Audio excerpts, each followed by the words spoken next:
Hello and welcome back to Exothermic Plays Games. I'm Exothermic and the date today is Sunday, March 31st, 2024. That means it's the 91st day of ranking my favorite video games through each day of the year, marking 3 months through this project.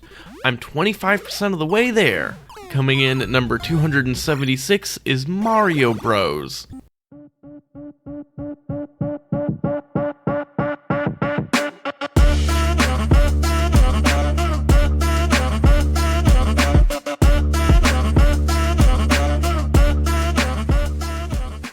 This 1983 arcade release was the first time Mario received his own title separate from Donkey Kong, and is the introduction of the superior brother, Luigi. In the game, you only really have one level design, but the enemies within them change over time. With all enemies, you need to first damage them by hitting the platform beneath them. There's a limited use POW block that hits the whole screen, but once it's gone, it's gone.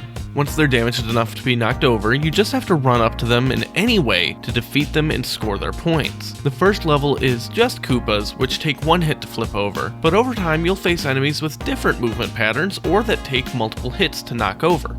If you take too long to beat each enemy in a stage, fireballs start shooting out at you, giving you yet another thing to dodge. Run out of lives and it's game over. Nobody said the early 80s arcade games needed to have the most nuanced gameplay out there, and a lot of this, all the way down to the level design, is very reminiscent of Joust, which came out just a year prior. I already ranked Joust at number 288, so what is it that makes Mario Bros. Better? Joust has, in my opinion, a better level design with the lava slowly rising, and better multiplayer.